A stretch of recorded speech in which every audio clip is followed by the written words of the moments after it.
All right, everyone. We were gone for a week. I was out in Las Vegas for the DICE conference, but I'm back. Welcome to Address the SES. I think that Nick, say hi to Nick, and Nick say hi to everyone. Hey, Internet. We have quite a few games to talk about. This is a week where I've seen more embargoes lift on interesting titles. Titanfall, Infamous, Second Son, Evolve. There's actually more to come that we can't talk about later in the week and into next week. But those are three fairly significant games. I think that that would be a nice kicking off point for today's discussion. So, yeah. Nick, how are you doing? I'm well. How are you, Adam? I'm well. Do you notice my new microphone? I do. It can just see just the tip. See, look, it's just the...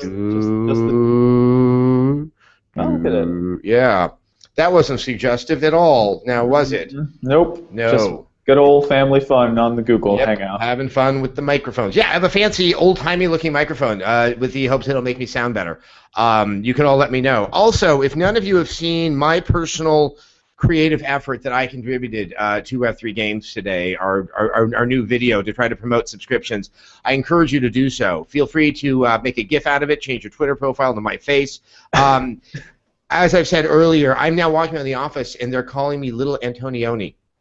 People are so impressed with the... Wow. I didn't know I had those kind of skills in me to really envision all these things. I really enjoyed one YouTube comment that was like, wow, Adam's really good at like feathering the edge of his face and getting the keyframes for the rotation really nice. I am such a natural. I didn't know it was called feathering. I just called it making me look better. You know, it was just kind of a digital facial. A digital facial. Yeah. Don't Google that. Exfoliating and just making sure that it's age-defying and all that. Cool. All right. Well, that went into interesting territory. Nick, do you want to either pull a question from chat or bring somebody in? Yeah. Let's pull one from the chat real quick. So obviously, Titanfall embargo lifted today, and there are a ton of questions about it, especially considering you got to spend what I assume were a couple hours just playing Titanfall. It was almost 3 hours. The tail end of it. You know, because a lot of people were like, of the press were doing interviews, so we weren't getting matches that were completely full. But it was for especially the 2 hours when it was full, it was really exciting. Gotcha. Well, let's take a question from Ishmael Faisal, who asks, should multiplayer-only games like Titanfall deserve to be full price? The servers will probably be shut down eventually, like they were with MAG. So one day, multiplayer-only games do become unplayable. I see the case is being made, but MAG shut down early because there were just problems. There weren't enough people playing it. I mean, obviously, games should be priced at what the people who make the games think they deserve to be priced, and if they're overpriced for what they are, then people aren't going to buy them. It's really not kind of, you know, what deserves what. It is pricing of anything, be it a game or an apple or, you know, shave cream.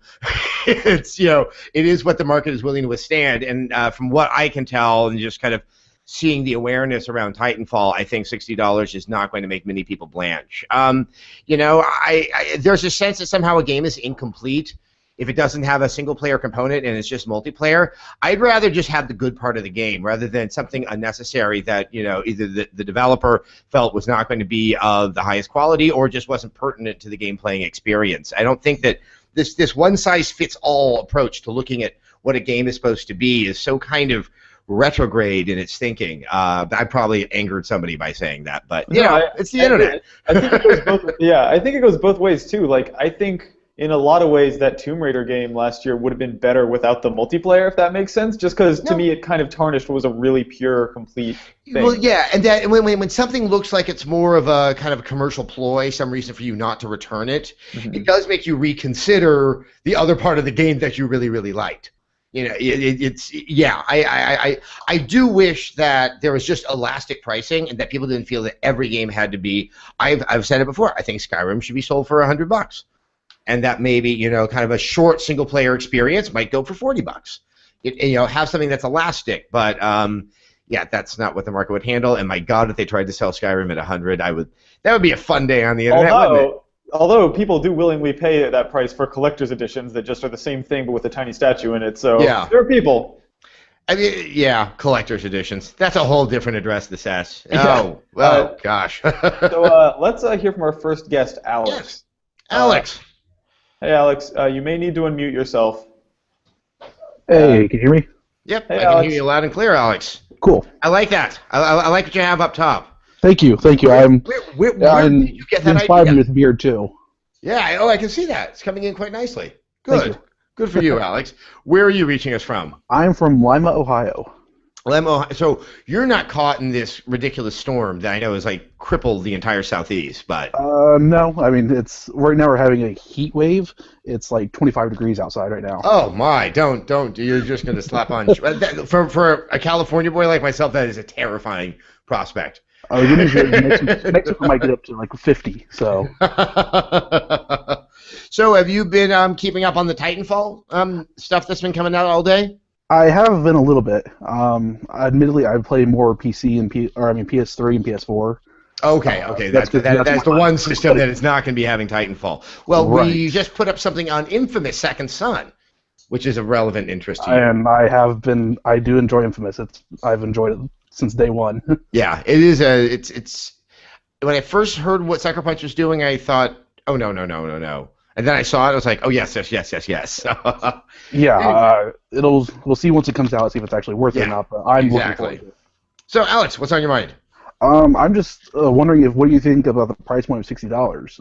I'm personally surprised that it's staying at 60. Any game or a just particular game? any next gen, for the PS4 and Xbox One. I wouldn't be surprised if some of them go higher. That's not because I know anything, but I'm afraid of that. Yeah, I think. Look, here's the problem that's happening with development: is now we have these new consoles that have all this, more oomph underneath the hood. That means there's so much more things you can do. That tends to mean you need more people to get it done and a lot more research and development to figure out how to do it. That's going to cost money. Right. And last generation, even at the tail end, those margins, the level of risk for the amount of money you spend over, say, a 3, to sometimes 4-year period making the game, you don't know if you're going to see that money back. That, it's kind of forcing these costs to stay that high. I mean, there's for every Grand Theft Auto 5, there's something that happens like Tomb Raider where, inexplicably, but nonetheless, you have Square Enix that's saying that, no, we weren't able to make money on it because we needed to actually sell even more games to recoup the cost. I think they're also trying to recoup the cost on Final Fantasy 13.1 and 13.2, but that's just my personal opinion. No, I think that there's I would not be surprised if you see prices inching up. What it could be is if someone can kind of break the back of GameStop, you might see 60 on digital, but then 70 maybe at retail. But I think right now the big retailers aren't going to put up with that. Right. So does that scare you? Would you buy less games if they were at $70, $80? I would be. Well, it depends on what they are. Like, I was a person that used GameFly for a while, but the problem with that is I'm at work all the time, so finding time to I have to make time to play video games anymore. Exactly. Unfortunately. So here's a fun fact that people forget. This idea of the $60 price is a fairly recent novelty. You know the famous Superman 64 game? Oh yeah. Yep, $75. Back in the cartridge days, there was not a set price. You go back to the Nintendo, like the original NES days, you could have some astronomical costs. They were kind of all over the place. It was only kind of around the original PlayStation that you saw everything kind of settle in on a certain price point, which I think was closer to $50 back then. I might be wrong on that. Someone can come in and try to correct me. Well, I have a memory of it being my 10th birthday, and I asked for a Pokemon. Well, that was last week, right? Yep, exactly. Yeah, it was cracking himself up over there. I remember I asked for Pokemon Stadium, which was a N64 game that also came with that cartridge thing that goes in the back of the controller to plug your Game Boy Color games into it. And I remember being like a really bratty 10-year-old, and I asked for that for my birthday and got it, and it was the only thing I got that year, just because it was seriously like $80 to $100 or something for that one cartridge by itself. Well, then Donkey Kong 64, I think that was the first one that required. Was it the high res pack? There's something that slot or whatever, right? Yeah. It's everyone kind of sees these things as like these new craven acts on behalf of publishers. There is a long history, many of it going back to Nintendo, of some ways to sell you a game at a particular price point, but you're really paying $20 to $30 more to get the entire package as you're supposed to be playing it. Alex, you hang it. Oh, sorry, Alex. Oh, I was just gonna say I know that stateside too. It's a lot of the standard pricing versus otherwise other places just varies all over the place. Yeah, I mean, I think, and we've had Europeans on before. My sense is it's fairly stable in Western Europe, but I imagine you start to get some other territories, and it gets really fascinating. So we've got a good question from Google Plus here. Blake Johnson asks, can you speak to the feel of this game? It looks extremely fluid, and I'm wanting it to be a step forward from COD. I'm assuming they mean Titanfall? Yes, yeah. You know what?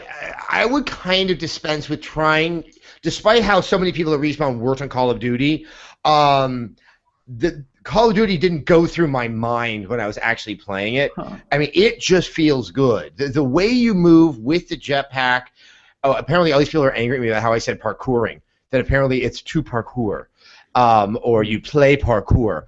I don't really care because it's running up a freaking wall. There's not a real word for it. It moves faster. You're using your environment more. The just shooting at people felt much different. I'm trying to think of the way to distinguish kind of the shooting in Call of Duty to that, but it wasn't. I don't want to say it was less precise or you could hit someone with less precision. You just have a way of engaging more. I am a terrible multiplayer player, and I could stay alive for a significant period of time and do cool things. And in that, I just felt like it was a very different experience. But I felt there was also, it wasn't just learn the map, learn the map, learn the map. It was really understand how you can control your body within that map and then have to reconsider that map all over again the minute you got into your Titan. So you want to pull someone else in? Yeah, let's go pull someone in. Alrighty, let's talk to Vincent. Vincent. Hey, Vincent. You might need to unmute yourself. Just click the microphone that looks like the giant one in front of Adam. Can you hear me now? Yep, we can hear you. Hey, Vincent, where are you reaching us from?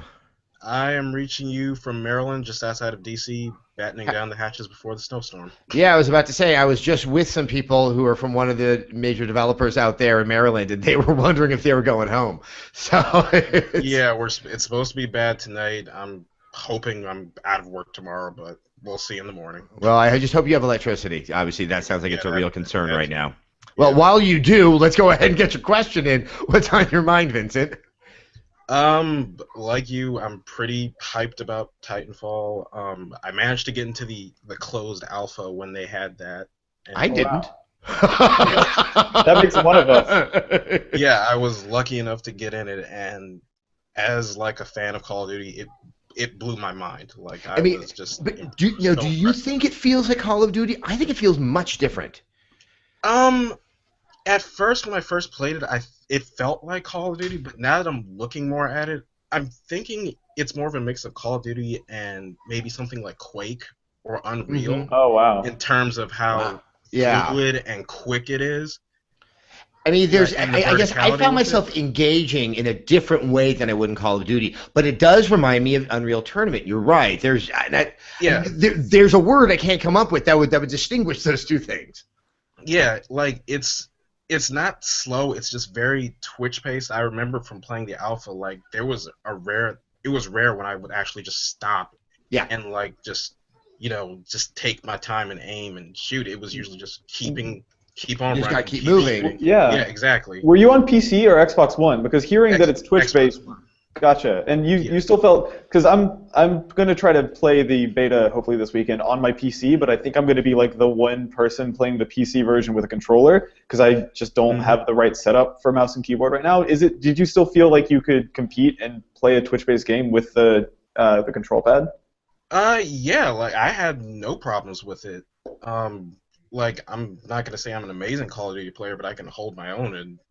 But playing Titanfall, I had absolutely no problems. Like, it was pretty easy, like very Twitch-based. I liked it. To your point about how you feel like you're constantly in motion, and one of the reasons I think that's happening is you have the Titans. Like, if you're on foot, you can't take much damage from them, and as a result, you need to stay in motion because obviously they don't have the same agility as you do. And once you figure out how you can bounce between walls.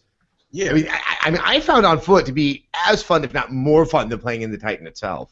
Yeah, and the thing I like about it is, yes, there's this whole quick base gameplay while playing on foot, but then you get in the Titan and it feels completely different. It's a lot more slow. You're more you have to lumber around. You also have to worry about other pilots like jumping on your backs.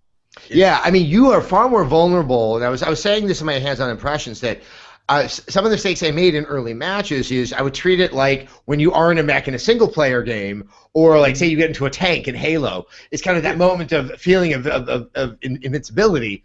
No, that's not the case. There are times where I only stayed in my Titan for about 20 seconds. So I landed it in the wrong place, and everyone was there was ready to take me down. Yeah, one thing that I did in the alpha that was kind of cool. I don't know if Respawn looked at this and it could be maybe broken, but one thing I did as a pilot, I could jump on the back of a Titan, start doing damage on it, jump away just as soon as the pilot of the Titan gets out to try to shoot me. I land right back on the Titan and just goes into an endless loop of me just shooting the Titan in the back until it explodes. That sounds like it may not be intentional. Yeah, I mean, I don't think it's intentional, but I just noticed that. Yeah. I could actually do that.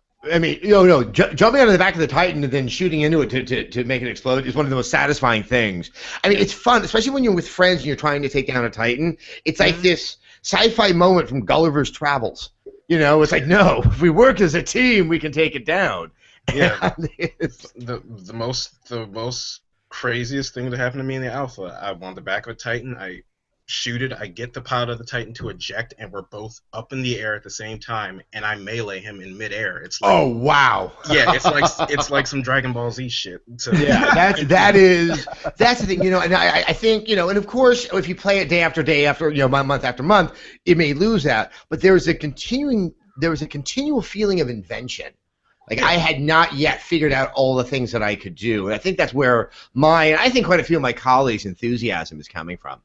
How much do we know about like replays and stuff like that? Do they have any sort of stuff built in yet for because I would love to watch two dudes smash into each other in the air and melee each other to death. But I mean, obviously, the Xbox One has that, to save that file. I am not personally aware of anything that's kind of endemic to the game itself, or whether that would then be available on PC.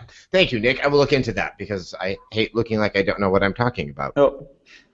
So there's a really interesting question that we got via Google Plus here from Ryan Ladner, which I think is a pretty valid concern. He asks, do you think Titanfall will have the same issues as recent EA games? No. Every time I think they've learned their lesson, they have another game with server problems. And it's EA's first big game since console launches. It will mean a lot in terms of trustworthiness. My understanding, and please do not hold me to this 100%, but as I understand it, these are Microsoft servers.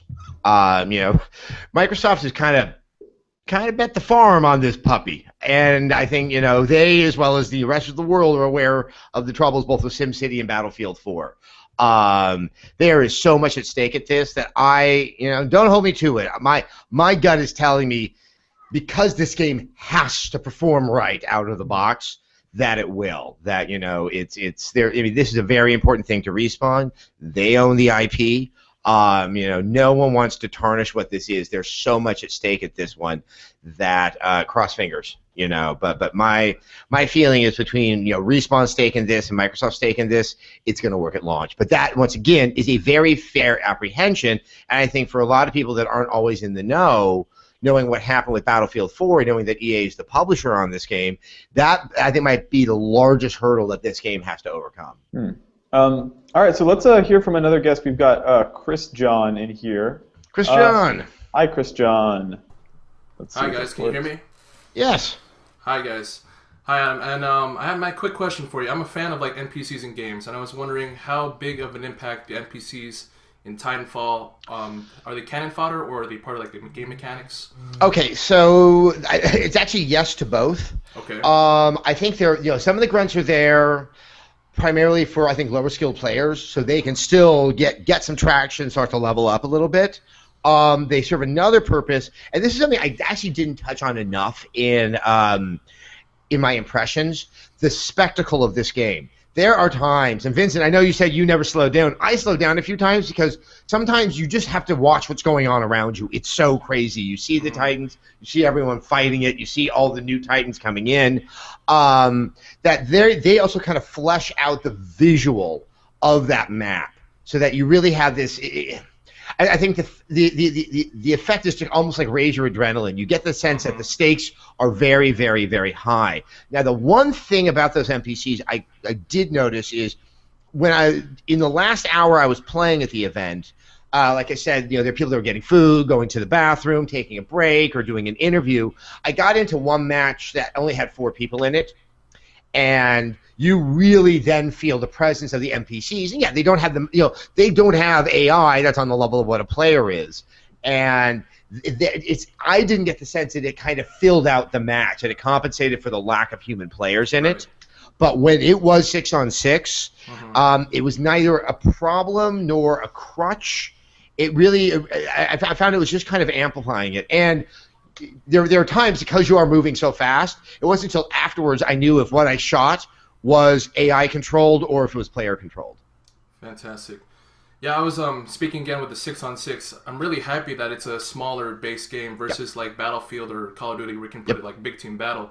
Because I feel like in Battlefield, when you have a tank, you have to like water down the tank with the number of people. Whereas these Titans, you said they're like walking mechs or tanks, but I feel like they're gonna really balance it for smaller play groups. So I'm really glad to hear that. And you're never that far away from combat, which I think is, most people who play Battlefield know that's kind of exactly. It's one of the biggest issues. I mean, you know what? You should be part of the Adam Sessler Logic Club. But yeah, it's fun to have that tight match. I think also teamwork really is going to help in this game, and it's easier to have teamwork with fewer people. Definitely. Trying to get everyone on your team in Battlefield to actually do the right thing. It's quite impossible. Yeah, I mean, it's like that happens once in a blue moon. Here, I can really see a lot of people turning into their squads and working together in concert. It is so satisfying. Yeah, definitely. Like if you look at CS:GO or Dota 2 or League of Legends, you can see that it's super skill based. Like it's just everyone talking about call outs or like what they're doing. They can't like go off and do their own thing. Well, and the word I like to use is everything feels essential. When you bring down those player numbers, that it's my actions are going to have an effect, be it good or bad, on the outcome of the match. Exactly. Here's and by the way, guys, feel free to chime in at any point if you have anything. It's an open discussion, my friends. Yeah. But I'm curious. Is anyone asking about Evolve? Which I think is one of the most fascinating games I've seen lately. Let's see. I'll keep looking, and if anyone has any questions about Evolve or Infamous or anything that we're now allowed to talk about, please feel free to ask. But we have another Titanfall question, believe it or not. Get out of here, really? Yep. Someone needs to ask me about my creative process when I make videos. I don't think. Anyway, go on, Nick. I'm sorry. Nobody needs to ask about how that happened. The Milkman17 on YouTube says, I'm just afraid that the Titanfall community will be no different than the COD community, like little kids talking shit and people playing the game for bragging rights and not for fun. I think that's a fair risk. But 6-on-6 will make that a little bit better. You know what? I right now I don't know if anyone knows what to do with communities. I wouldn't. There's nothing about Titanfall that seems is going to preclude all the jackass 10-year-olds and their kind of the 30-year-old counterparts that seem to have the emotional capacity of a 9-year-old. It's probably going to happen. I think the best is with 6-on-6, it's easier to know who you want to play with and to get those people to come and play with you. The only thing I can think is because it is on PC, it's also on 360. Maybe on the Xbox One, because hopefully not too many stupid children have a brand new console. That might be a slight barrier, but that'll probably last 3-4 months. I'm sorry, what was that? Alex? Spoiled kids that should not have them. I know. It's just it's amazing. Nick, your younger folk get away with murder with your toys and stuff. Although you've got Pokemon Stadium after begging and begging. I know. But yeah, it's amazing. But yeah, Vincent. Quick question. When you went out to Respawn to play Titanfall, I was not at the Respawn offices. I was at a site in Los Angeles. But yeah. Oh, okay. By any chance did you get to see the 360 version of Titanfall? Because that's been really kept under wraps. It really has. It is a different developer. I know nothing of it. I would say, given the fact that I have not seen it, we do not know who's developing it. That infer from that what you will. So, I for all intents and purposes look at this as a next gen and PC game. So. Do you remember that version of Tony Hawk Pro Skater 3 that came out on the N64? Man, you That's reaching back. What year was that? Tell me. Oh gosh, it was like around the time that the Xbox and the PS2 had both come out, and I just remember being That's probably baffled. why I don't remember it. I was playing the Xbox and the PS2. Right, and it was weird because there was an N64 version that technically had like roughly the same geometry as the rest of the game, but all the environments were these creepy, barren ghost towns where there were no other players, and you know what? like that's kind of a question. Is like, do they all this AI stuff that they say is running in the cloud? Like, I'm really going to be fascinated to see if that stuff exists in the 360 version. Yeah, I mean, I think, you know, and Vincent, to your point, I think another reason that we are not hearing as much about the 360 is that, look, let's be honest, Microsoft sees this as a big way to stimulate sales of the Xbox One. I'm not saying they're gimping the 360 version on purpose or anything like that, but I think that just as, you know, the 360, they tried to give the impression that that's the console you play Call of Duty on, despite the fact it was available on the PlayStation 3, that they're kind of doing something similar with this, with Titanfall and the Xbox One. Here's a question from Dirt PvP. He asks, and this is a tough one, Evolve versus Titanfall, Adam, which are you more excited for? Oh, that's not fair. Look, I'm probably a little more excited for Titanfall because, like, it's it's around a month away. That, like, I know that my desires can be satisfied that much sooner. Evolve, what I played and what we saw was really, really impressive. There are certain things I need to see more of before I wrap my arms around it, and I want to see how much variety they get, both in monsters and in maps and in characters. That, you know, that there's a lot of legs underneath that game. But in terms of a game system, Evolve is very, very impressive. Yeah, they're both really. I mean, one thing that was interesting though, because I got to play a little bit of Evolve too at that preview event, and there are some kind of superficial similarities between it and Titanfall in terms of there is a juxtaposition of big player-controlled characters and small player-controlled characters. Yep. And also the smaller characters have they have more mobility options than a typical multiplayer FPS. So everyone has a jetpack, for example. Jetpack is the new bow and arrow. I think that's what we're discovering for 2014. Year of the jetpack. E3 mysteries. So I guess what I'm wondering is, like, because you are one of the only people I know who's played both, how does the difference in feel, I guess, between the Marines in Evolve and the soldiers? It's night and day. I mean, you can see the precedence of Call of Duty inside of Titanfall, even though I find it a very different game. You do not see that in Evolve. You do see the precedence of Left 4 Dead. It feels like Left 4 Dead. Imagine comparing Left 4 Dead to Call of Duty. I mean, that's, I think, as distinct as these games really are. Let's bring in Ben. Ben! Hello, Ben. Nope. Still can't hear Ben. We've got some spooky static sounds. How about now? Ben's still got some static. Oh, he's switching headsets. We'll let Ben stall for time. All right, we're going to let Ben do that. Ben, make sure you click the little gear on the top of the screen to pick which mic it is. In the meantime, let's talk to Michael. Michael. Hello. Hey, where are you reaching us from? I'm in Canton, Ohio. Okay, and we obviously we have Alex is also in Ohio. I assume you don't know each other. No. Okay, I guess it's a bigger state than I remember. Yeah. What's on your mind, Michael? Actually, I just really can't wait for Titanfall. I actually just picked up an Xbox One yesterday. Oh, wow. Mostly for Titanfall, but just a whole bunch of games on that system seem really interesting. But yeah, well, I mean, obviously, you just probably made Microsoft's day by saying that out loud. Yeah. Yeah. What was kind of that tipping point? That thing's like, I have to play Titanfall. Like, what kind of closed the deal for you? Well, it's looked at really, really good ever since I first saw it when they first announced it. But probably the biggest part is I guess you could say the asynchronous gameplay. Mm-hmm. Where everybody has their own Titan. You have also the NPC characters as well. Yeah. I mean, everyone has their own Titan. I cannot overstate how important that is to that game. Mm-hmm. That it's like, you know what? I'm going to keep playing because it's going to come eventually. That I assume they must have considered the idea that they would spawn, and that would be the biggest clusterfuck of a game I've ever seen. Oh yeah. Everybody would be running there as soon as they could. Yeah. So, okay. So you got your Xbox One. Titanfall's a month away. What do you do in the intervening month? Well, actually, I'm playing Forza a lot right now, which is really strange for me because I generally hate racing sims. I tried my hand at Gran Turismo 4 and Project Gotham Racing 2, and I could not stand them. But I'm really getting into Forza, and I think it might at least partially be because of the driving assists. Yeah, no, I mean, Forza 5 was the first time I had done a racing game review myself. Yeah. And I had a similar reaction. I was more impressed with how fast I wanted to come off the driving assists. That there's just enough reward and kind of chipping away at the help the game was giving you that I thought it was just a very, very clever gameplay loop that they created there.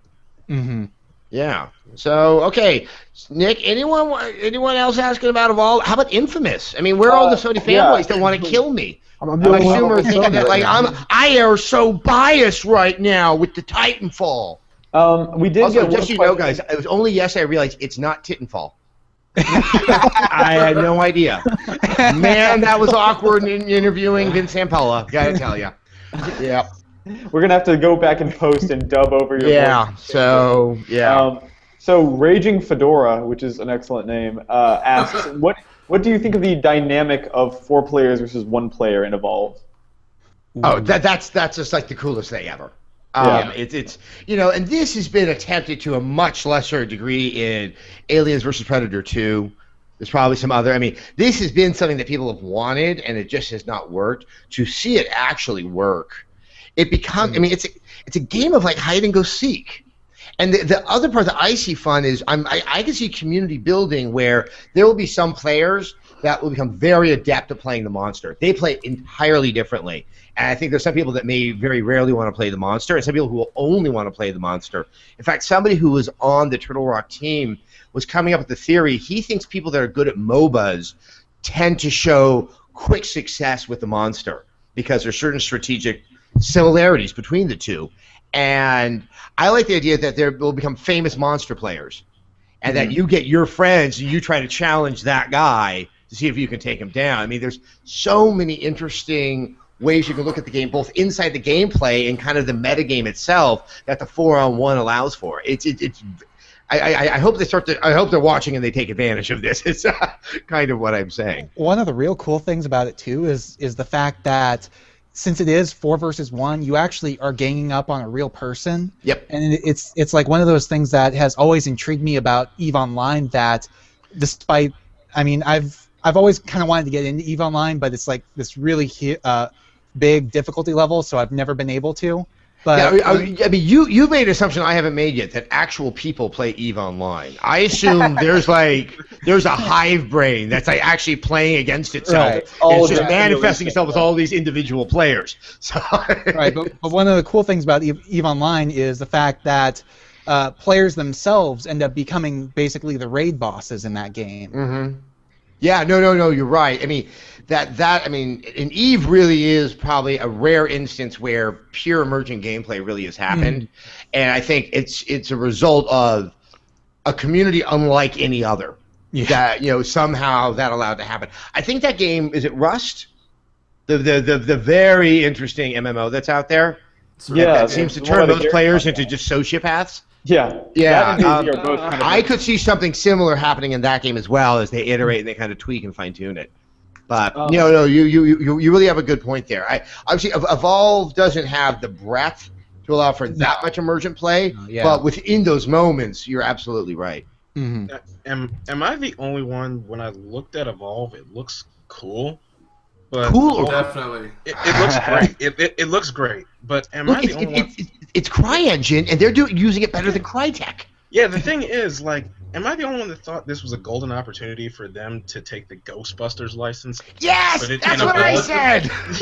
No, I said you finally made a good Ghostbusters game. Yeah, have one person play as this huge ghost monster, and then you just have a bunch of little ghost NPCs around, and you have 4 Ghostbusters. I honestly think that at some point Turtle Rock was aware that they were getting remarkably close to what an effective concept for a Ghostbusters game would be like. And it's coming on PC too, right? Yeah. Yeah, I'm already picturing it in a year. People I mean, I have no idea if they're going to allow for modding or not, but if it does, that will happen lickety split. Please. Finally, we have an infamous question from Ryan Jordan on Google Plus, who asks, does Second Son play more like Infamous 1 or Infamous 2? Which is an awfully specific question, but... No, I mean, he has a point. So I had one issue when playing Infamous, and I really want to believe it was just due to the circumstances of the build I had, that I didn't feel the same oomph in the combat that I recall, especially from Infamous 1. I think that maybe the sound wasn't perfectly mixed, and so that kind of weird effect that sound has to kind of give a sense of weight and power. Still can't put my finger on what was causing it, but I definitely had this that some of the ranged combat felt anemic. So I guess in that regard, it reminds me a little bit of 2, but everything else reminded me of 1. Except there's not as much of the climbing. Or at least when I played it, you were powerful enough that I was already kind of gliding around and doing interesting things like that. That's kind of a shame, because that was one of the things I always really enjoyed about Infamous 1 was the climbing all the buildings and exploring everything that way. I mean, if I was Sucker Punch, I would have said, like, we were one of the few games that did the climbing of the buildings when we started. Yeah. It's kind of common now. So So and look, I played Infamous, and I have to just almost kind of tip my hat to Sucker Punch for allowing for the hands-on. It is not a good game to give a vertical slice of. Because all the controls are something that you have to kind of learn into, and you're getting them gradually. And someone just kind of gave me a controller and said, "Go!" And I'm like, "God, I don't remember how this works." And there were always a lot of abilities I never even touched after I got them because I couldn't ever remember how to do them. Right. So, and that was a big problem in 2. They recognized their flaws with 2, where they kind of overcomplicated things. I did not feel that this felt a little bit more like, here are some very clear set of controls that you will be able to discover ways to manipulate. So in that regard, I would say it's definitely more like 1. How does it? I remember at last E3 it being probably like the prettiest game that I saw. It's really good looking. Yeah. Actually, here's a funny thing. I forgot to mention this in the video I did. Troy Baker, of course, who has to be in all video games now, right. is the main character. It begins with a D. I can't remember his name. Delson. Yes, Delson. Not Deslin. Oh, see, now I don't know. Wait, who's Desmond? Desmond Miles is from... No, that's Assassin's Creed. It is Delson. It is Delson. Okay, it's Delson. It's Delson. You said Deslin in the video. Oh, I did. Oh, God, did I? Yeah. Every video game character no one else is watching. I have seen so many games in the past few days that, like, the fact that I can actually remember their names of the game is, I think, a point of success for me. So Troy Baker does his voice. He also did all the video acting. This is the first time the character actually looks like him. Huh. I've gotten to know Troy over the years. He was in the room, and I was like, yeah, they didn't change you up as they did with almost every other game he's been in. Same perfect jaw, and tiny beard, and just... Yeah, and having now known him for over the past, 3 years, I'm wondering how that's going to affect my playing of the game, because now I'm going to probably apply some other meta concern to the welfare of the character that I'm controlling. So let's see here. We've got... I'm going to let in Trey real quick. Who had something really interesting to point out about the 360 version of Titanfall in our little internal chat here. Trey. Hey, Trey. Hi. I quickly checked, and Bluepoint is developing it.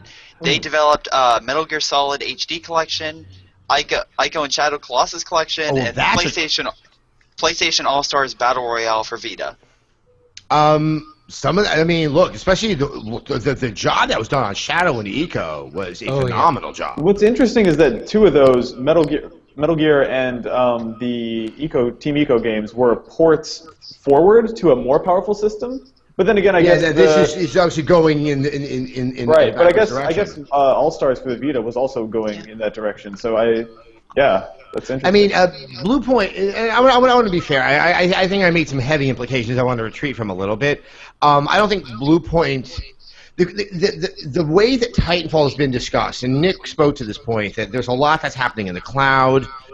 Whether or not that's going to be You know what, Trey? I think you have your volume up. You want to turn that down on your computer? We're hearing an echo that we weren't before.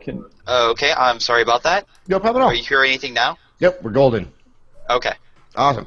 I think that it's whether or not there's something inherent in Titanfall that really is designed for a next-gen system or for the cloud computing or for whatever the hell it is, that, you know, when you remove that, a way to kind of re-simulate it on a last-gen system, if that's going to cause the problem. I think that's kind of the big head-scratcher that's out there. But, Trey, thank you so much for, well, doing research that I probably should have done. Okay. Oh, you're welcome. I'm a college student. I'm used to it. Oh, yeah. What year in college? I'm a junior. Right now at Penn State. Penn State. And then what's your major? Administration of Justice. I'm hopefully eventually become a lawyer. All right. I'm married to a lawyer. Oh. Enjoy law school. It's a blast. I've heard.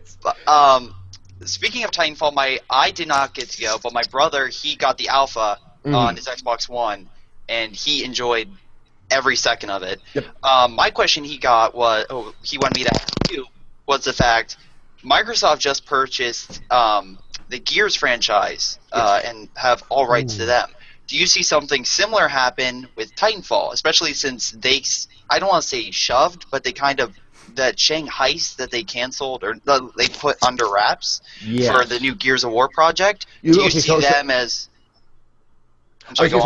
Black Tusk was working on that earlier game. They've now been given Gears. And you're wondering... Go on, Trey. Sorry. Titanfall fits into that mold quite well because that's a new IP. It's it looks already to be a very successful IP as long as everything turns out well, which it should.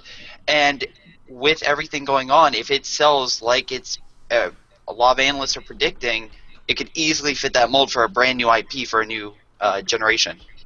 I mean, I think it could. Are you thinking that Microsoft might buy it like they bought the Gears IP? Similar? I know that might be a stretch. So, you guys, a few years back, there was, I think, EA Partners. And that's where Brutal Legend came from. Actually, Kingdoms of Amalur. I'm thinking of... There were some other high-profile games. That Rock Band was inside of that program. So what was unique about that is the developer got to own the IP, which is a very, very uncommon thing. Usually, you're giving up the rights of the IP to the publisher. Respawn is the last of that program. So Respawn actually owns the Titanfall IP. So in theory, Microsoft could buy it. But there are if this game becomes a hit, they're not going to. That's a lot of valuable stuff you now own. Especially because we're talking about like Vince and remember all the Modern Warfare controversy, the whole lawsuit with Activision. Like, I think they've been burned before with an IP that wasn't as wholly theirs as they might have wanted. Exactly. Actually, it's so interesting. My colleague Arthur Geese over at Polygon made a very astute comment on Twitter yesterday. That imagine if the sci-fi shooter that Infinity Ward wanted to make under Activision, if Activision let them do it, because we wouldn't have Titanfall, we wouldn't have Destiny. And it's a very, very interesting. I mean, it's just so funny that these things that seem like such a shock, that the kind of ripple effect all these years later, might be a benefit to all of us. So Trey, it's an interesting point.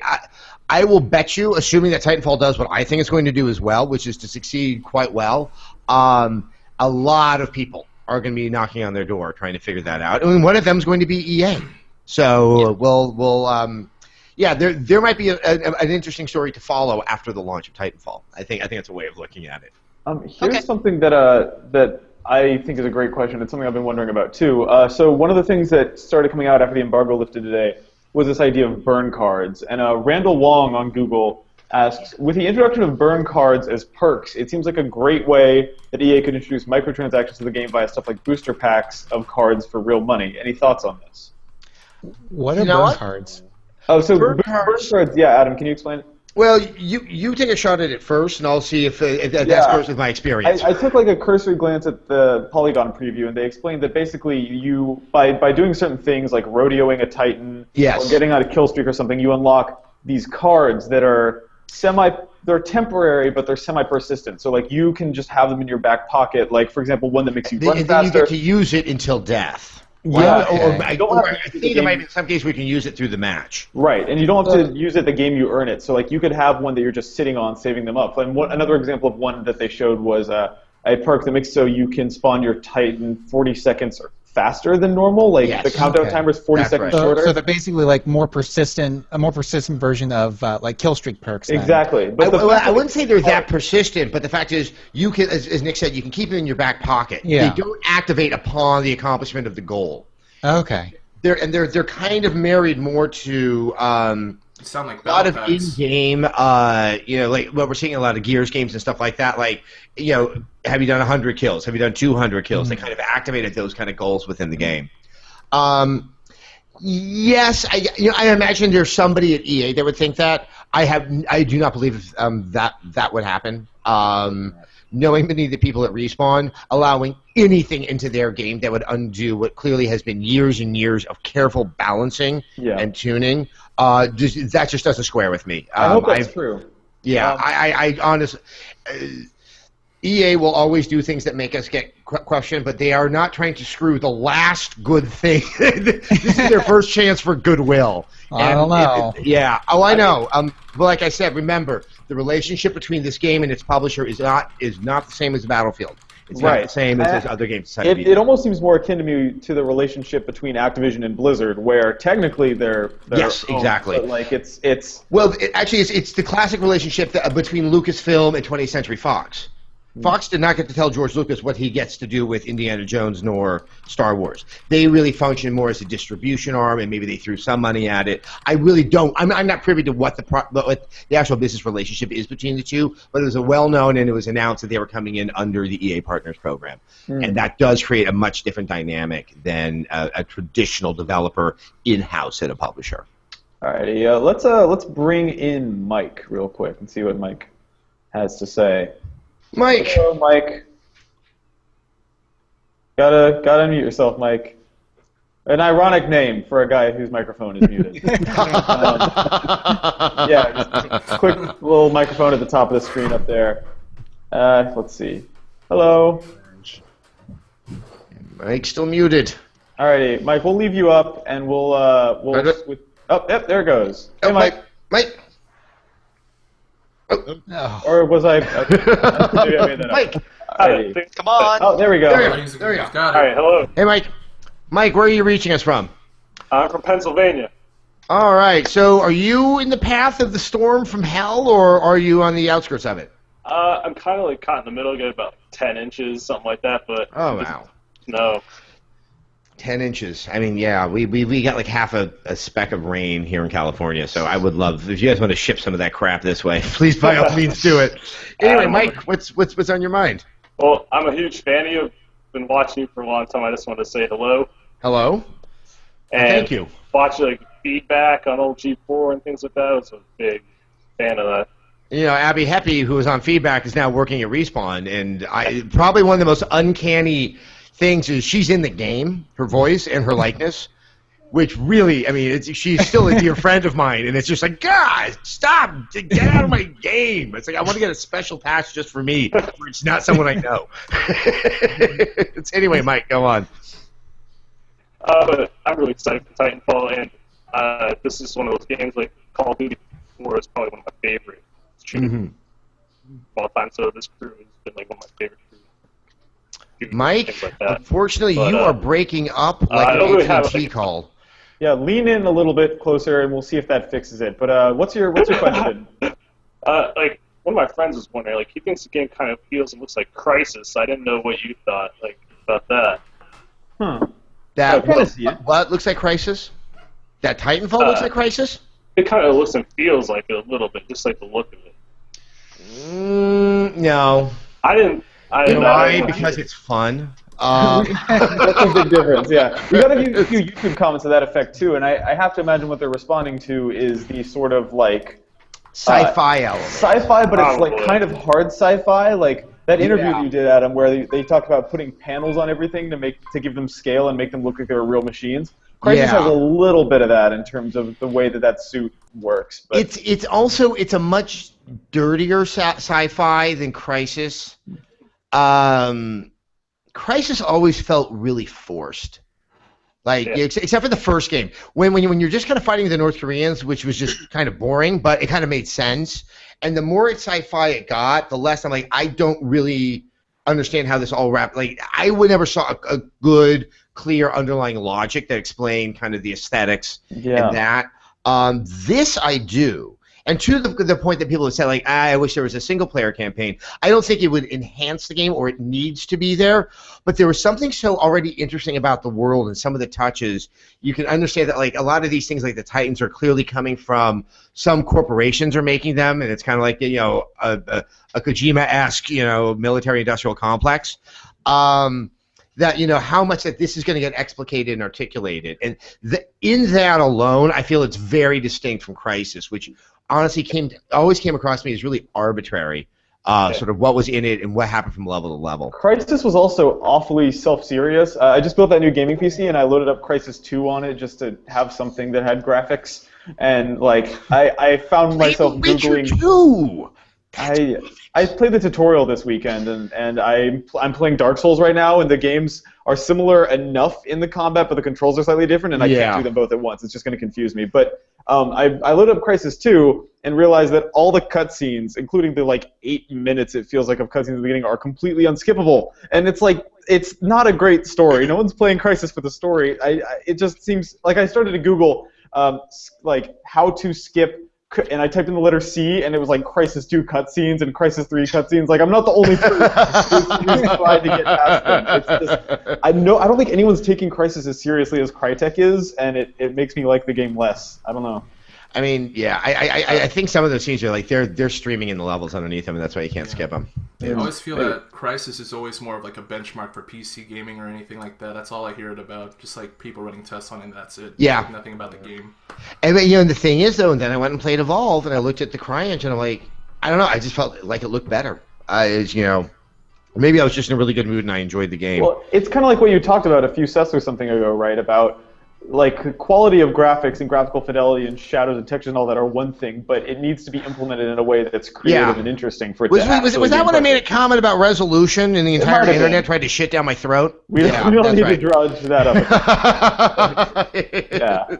I mean, there was actually to what you're saying about the way the game kind of tells the story indirectly through multiplayer. I keep seeing people draw comparisons to Left 4 Dead because it does the exact same thing. I would say that's a, having not played the more campaign aspect to the multiplayer, I don't know, but I could see it working out that way as well. Yeah, apparently that's going to be a separate hopper when you're picking your playlists. I don't know if that's in the beta or not, but I think it is.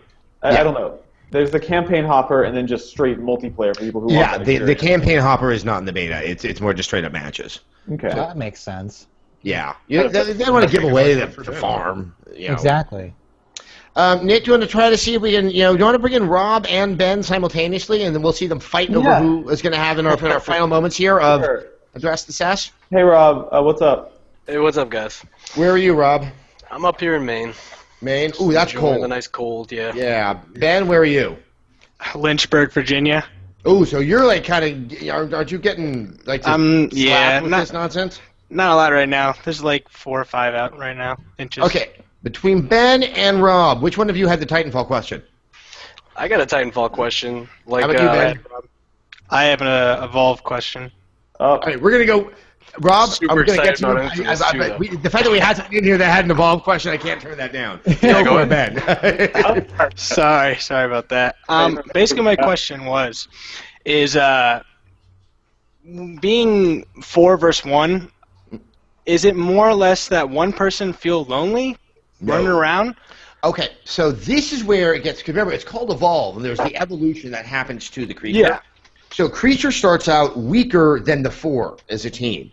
So what you're trying to do at that point is stay away from them, eat a lot of other creatures, and grow. Yeah. And then if you can do that successfully 2 times, now you're way more powerful than that team. There's no sense of, I would never say it's loneliness, but it's fun to go through that transition of you're kind of anxious because you don't want to get found. Then you start to feel better, and then it's like, oh yeah, bring it on. Now you're chasing them and they're running away from you. Yeah, it's really a neat experience. I love that dynamic, but I think he brings up a good point, which is that you're not going to have anyone to voice chat with, right? Yeah, what I'm thinking is like in Left 4 Dead, you're the hunter or the smoker, and you can like, okay, you get that guy in the corner, I'll get this guy at the same time, and we get him. Now it's like I'm one guy, I'm going after 4 different people. If they split up, you know.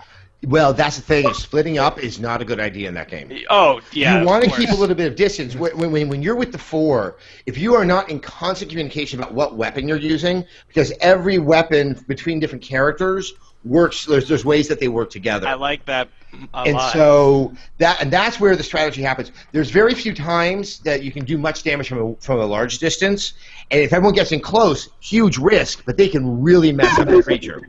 I think that they must have spent years tweaking the balancing on this, and that's why I feel rather confident that loneliness will not be the issue. Okay. But you're right. You're not going to voice chat. It's probably for people who are socially inept like me. I will be great as the monster. So let's see if we can squeeze Rob in really fast here. Let's squeeze in. Rob, go for it. All right, so like I hear everybody talking about the bots, which is a major concern of mine. But do you feel like they could have done without the bots if they brought the map sizes down? Because I feel like it would be a tighter experience and more competitive, like what I usually play PvP for. The maps are not like Battlefield-sized maps. They're like a good large Call of Duty map, so they should not be making them any smaller. Like the Ghost maps? I did not play much of Ghost, so I don't want to use that comparison. More like Halo? Yeah, not that big. I would say Halo-ish. It's funny because you have everything I played has been more urban, so I don't know the full field of view, so I'm kind of guessing. Gotcha. Yeah, because the horizon's covered by the buildings. The bots.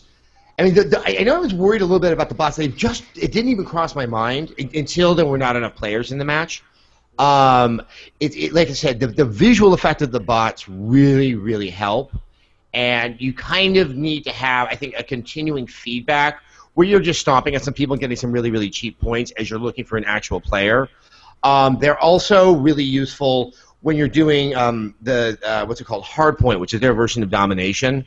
So you have, nothing is completely left alone. If everyone has kind of gone to one side of the map, you still have some aggressive AI that might be getting in your way. Okay, So, what about, do you feel like it could sway how easy it is for one team to win? Is it easier to dominate if somebody focused, or? Okay. It's just like they're there. They're not terribly, terribly bright. I don't think there's a single bot that killed me. Okay. How much do they give you for points, though?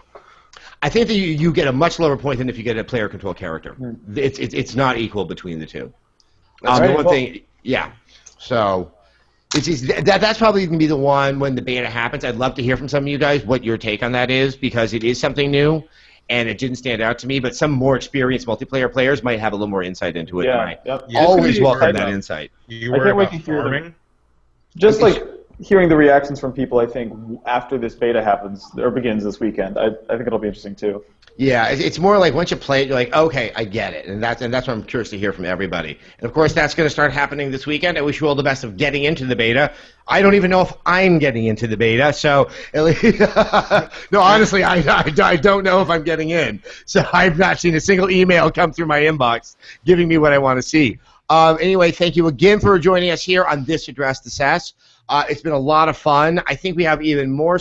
Go check out all the interviews and previews we have up on the site. We broke our asses trying to get them up there, and we're very, very proud of the work, and I cannot thank our post-production team here for getting it out as quickly as they did. We're going to try to do this again next week. Maybe we can talk about what people think of the Titanfall beta after they've played it. I think it would be a nice riposte to what we've been doing here. Anyway, all of you guys, thank you so much for joining in and maintaining a really interesting discussion. I'm Adam Sessler. We'll do it again soon. Bye.